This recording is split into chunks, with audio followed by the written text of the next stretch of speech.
मरते वक्त किसी इंसान को किस बात का पछतावा हो सकता है? उसके मनोभाव क्या होते हैं? मृत्युशैया पर उसकी भावनाएं क्या होती हैं?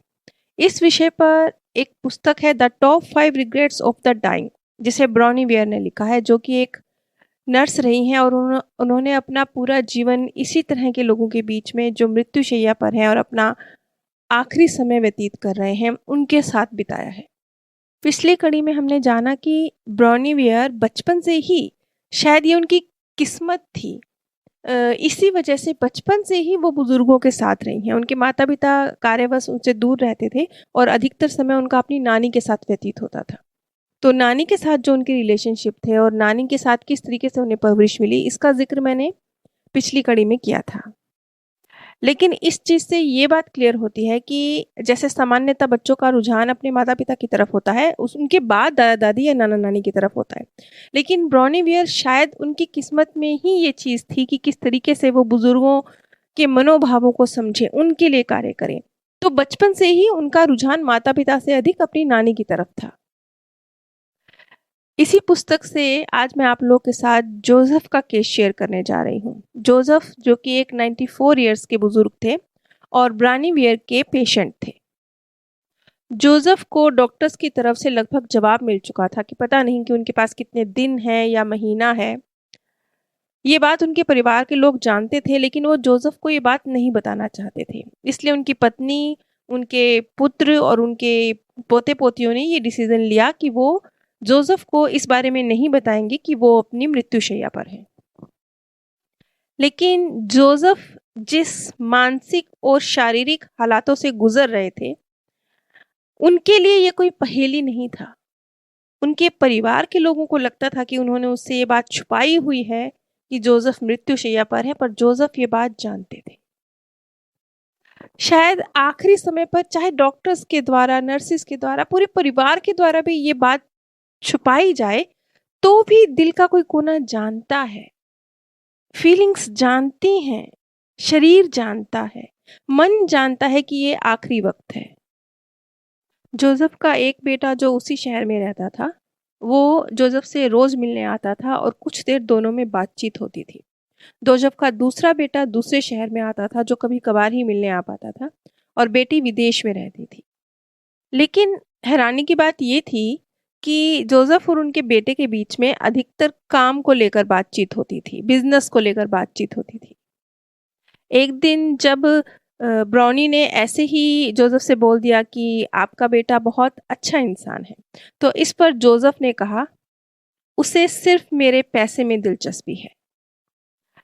ब्राउनी और जोसेफ के बीच में एक रिश्ता था।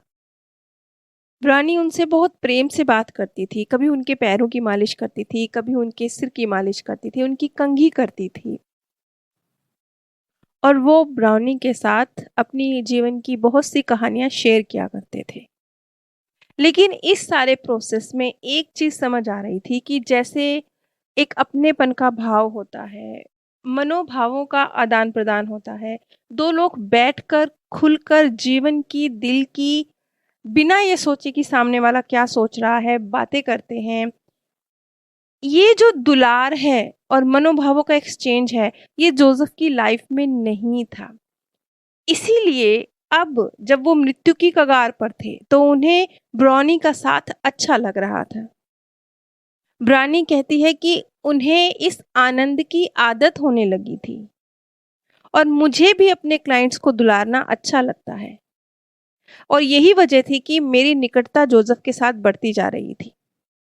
इस बात से ही समझ में आता है कि इंसान एक, जैसे कहते हैं ना कि सामाजिक प्राणी है, वो भावनात्मक प्राणी भी है।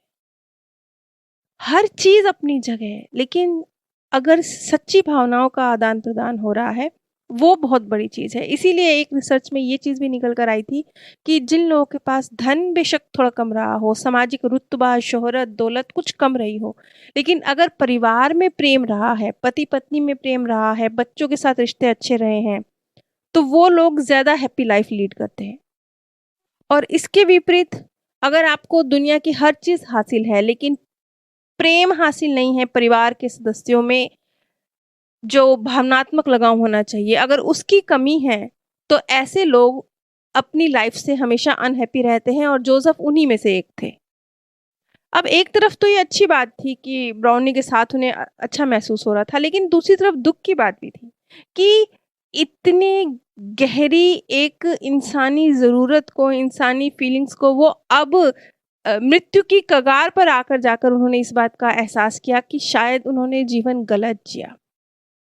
एक दिन जब ब्राउनी उनके पैरों की मालिश कर रही थी, तो जोसेफ जो खिड़की के बाहर निहार रहे थे, अचानक से उन्होंने अपना मौन तोड़ा और वो बोले, काश मैंने इतनी ज़्यादा मेहनत ना की होती। मुझे अपने काम से प्यार था। मुझे सचमुच इससे प्यार था।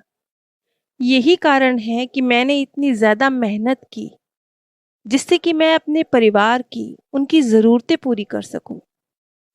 इस पर ब्राउनी ने कहा, ये तो बहुत खूबसूरत बात है ना, इसमें पछतावा कैसा? जोसेफ ने जो एक लफ्ज़ कहा, एक लाइन उन्होंने कही, उन्होंने कहा कि मुझे इस बात का दुःख है कि मैंने अपने परिवार को खुद को जानने का अवसर नहीं दिया। ये लाइन बहुत महत्वपूर्ण है, क्योंकि मेरे पास भी जब बहुत सारे जिनके प्रियजन चले गए हैं वो व्यक्ति आते हैं, तो उनमें कई बार मैं ऐसा एक दर्द नोटिस करती हूँ कि जो हमारी फीलिंग्स थी, हमारा सच्चा प्यार था उनके प्रति, किसी भी रीज़न से, चाहे कम्युनिकेशन कम था, चाहे अवसर नहीं मिला साथ रहने का, चाहे कोई झगड़ा हो गया, चाहे विचारों का मेल नहीं था, रीज़न चाहे जो भी हो। लेकिन जब व्यक्ति अपनी भावनाओं को अपने प्रियजनों तक सच्चाई के साथ पहुँचा नहीं पाता, वो उनसे प्रेम करता है, लेकिन वो किसी भी रीज़न से, हो सकता है पैसा ना हो सकता है समय ना हो सकता है विचार ना मिलते हों, रीज़न चाहे जो भी हो। किसी भी रीज़न से जब वो अपनी भावनाओं को उन तक नहीं पहुँचा पाते कि वो उनसे कितना प्यार करते हैं, तो वो अपने प्रियजन के जाने के बाद या आखिरी समय पर, यदि व्यक्ति वो उस श्रेणी में व्यक्ति खुद आता है, तो आखिरी समय में वो खुद, और यदि उसके परिवारजन आते हैं, तो उस व्यक्ति के जाने के बाद उसके परिवारजन इस तरह की फीलिंग्स में आ जाते हैं। मेरे पास अक्सर ऐसे लोग आते हैं जो अपने परिवारजन के जाने के बाद इन फीलिंग्स से गुजर रहे हैं, लेकिन जोसेफ खुद अभी जीवित है, मृत्युशैया पर है, लेकिन वो इस फीलिंग से गुजर रहे हैं। इसके बाद जोसेफ ने एक लाइन कही, उन्होंने कहा कि मैंने खुद को ही अभी कुछ वर्ष पहले ही जाना है, वो मुझे कैसे जानेंगे, इसका तो सवाल ही नहीं उठता। जोसेफ को ये लगता था कि अपने बच्चों के साथ एक गर्मजोशी भरा जो प्यार का रिश्ता होता है, वो बनाने में उनसे चूक हो गई। उन्होंने अपने बच्चों के लिए सिर्फ एक ही उदाहरण सेट किया, कमाना और धन का मोल समझना। शायद यही चीज़ थी जो अब उन्हें रिटर्न में मिल रही थी। जैसा कि उन्होंने एक लाइन बोली थी कि मेरा बेटा सिर्फ वो पैसों में इंटरेस्टेड है, ये लाइन उन्होंने बोली थी। तो यही तो अहमियत थी जो उन्होंने पूरे जीवन अपने बच्चों को सिखाई कि धन कमाना होता है, धन बहुत महत्वपूर्ण होता है, धन का मोल समझना होता है। धन कमाना या धन का मोल समझना बहुत बहुत अच्छी और निहायत ज़रूरी है। लेकिन कोई भी पलड़ा अगर एक तरफ ज़्यादा झुक जाता है, तो वो गलत है। जोसेफ के मामले में यही हुआ। वो अपने कार्य के दौरान शहर से दूर रहे, परिवार के साथ कम वक्त व्यतीत किया, बच्चों को बड़ा होते हुए नहीं देखा, उनके साथ जो एक गहरा रिश्ता होना चाहिए वो नहीं रहा। जैसे हमारा जो भारतीय समाज है, इसमें आप एक चीज़ नोटिस करेंगे, अब तो खैर ये चीज़ कम होती जा रही है। कुछ 1-2 पीढ़ी पहले इस तरह का एक सिस्टम होता था कि जो परिवार का बुजुर्ग होता था, दादा या नाना या पिता, ताऊ, इनकी एक ऐसी इमेज होती थी घर में कि इनके आने पर बच्चे चहकते-महकते नहीं थे, बल्कि इनके आने पर बच्चों को ये लगता था कि अब डिसिप्लिन से रहना है। अच्छा, जेठ जी घर पे आ रहे हैं, नहीं, नहीं, नहीं, नहीं, नहीं, सिर पे पल्लू करके रहना है, किचन में घुस के खाना बनाना है, पापा घर पे आ रहे हैं, नहीं, नहीं, नहीं, किताब खोल के बैठना है। मतलब एक प्यारा इंसान, आपका पिता, आपका ताऊ जी, आपके दादाजी जिनसे आप प्यार करते हैं, वो घर में आ रहे हैं, लेकिन बजाय खुशी के आप एक डिसिप्लिन बनाने में जुट गए हैं। लेकिन खुशी की बात है कि अब इस नई जनरेशन में ये चीज़ कम होती जा रही है। ब्राउनी ने जोसेफ से कहा कि शायद आपने वही किया जो आप चाहते थे, आप उनके लिए एक आरामदेह ज़िंदगी चाहते थे। आपने उन्हें वही दिया जो आप उन्हें देना चाहते थे। इस पर जोसेफ के गालों पर आँसू लुढ़क आए और उन्होंने कहा, लेकिन वो मुझे नहीं जानते और मैं चाहता हूँ कि वो मुझे जानें। रोते हुए जोसेफ के मुँह से ये शब्द निकले, ये बहुत महत्वपूर्ण है। क्यों? क्योंकि पूरा जीवन तो अपनी फीलिंग्स का इज़हार किया नहीं, मृत्युशैया पर एहसास हो रहा है कि क्या छोड़ दिया, किस किस चीज़ की कमी रह गई। लेकिन हैरानी की और उदासी की एक बात और थी, वो ये कि जैसे कि ब्राउनी को चेंज किया जा रहा था, उनकी जगह पे दूसरी नर्स जो कि शायद उनसे कम सैलरी लेती थी, उसे अपॉइंट किया जा रहा था। और ये किस लिए? क्योंकि खर्चा ज़्यादा हो रहा था जोसेफ की देखभाल में। ब्राउनी कहती है कि ये बताने के बावजूद, ये जानने के बावजूद कि उनके पिता के पास बहुत कम वक़्त है, शायद कुछ महीने या कुछ दिन, कुछ नहीं पता कब वो चले जाएँगे। इसके बावजूद उनका जो बेटा था वो जब योजना बनाता था कि ऐसे करेंगे, ऐसे योजना बनाता था जैसे कि जोसेफ कई वर्ष जीने वाले हैं और उनकी इस देखभाल में पता नहीं कितना खर्च होने वाला है। लेकिन हैरानी की बात नहीं है, क्योंकि ये चीज़ें जोसेफ से ही तो उनके बच्चे में ट्रांसफ़र हुई थी।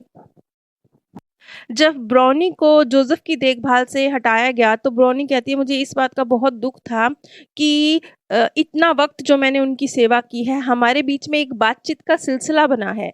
हम जो खुल के एक दूसरे के साथ फीलिंग्स शेयर कर पाते हैं, जोसेफ खुल के ब्राउनी के साथ अपनी बातें रख पाते हैं, वो दूसरी नर्स के साथ नहीं होगा।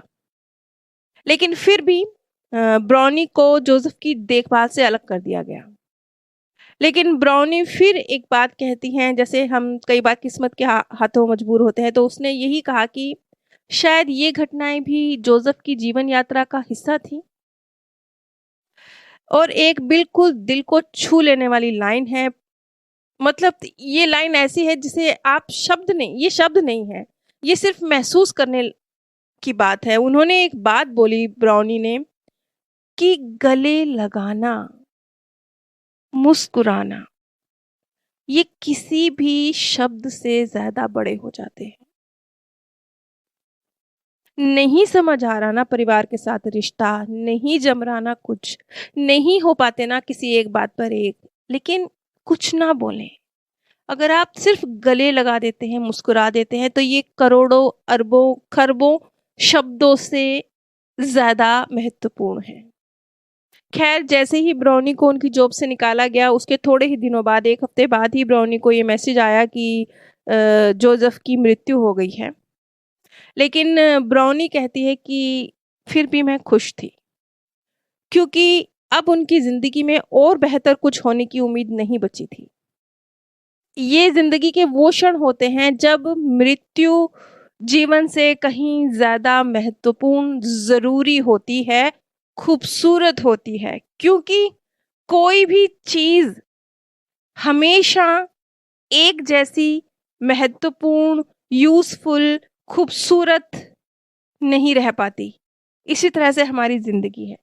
जब आखिरी वक़्त आता है, आप एक बुज़ुर्ग शरीर में पहुँच चुके हैं, जीवन की बहुत सारे उतार-चढ़ाव, बहुत कुछ सीख समझ चुके हैं, जीवन जी चुके हैं, अब शरीर साथ नहीं दे रहा। तो ऐसी स्थिति में अगर आप मृत्यु को प्राप्त होते हैं, तो ये दुःख का विषय नहीं है। हम सब एक दिन मरेंगे, सब, मैं भी और आप भी। लेकिन इस बीच हमने जीवन कैसे जिया, जो विकल्प हमारे सामने आए जीवन जीने के, हमने कौन से विकल्प चूज किए, ये अलग अलग होगा और ये हमारी जीवन की क्वालिटी को, उसकी गुणवत्ता को निर्धारित करेगा।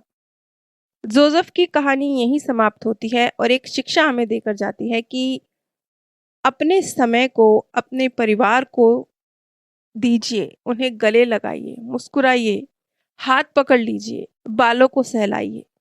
ये आपके शब्दों से कहीं ज़्यादा महत्वपूर्ण है।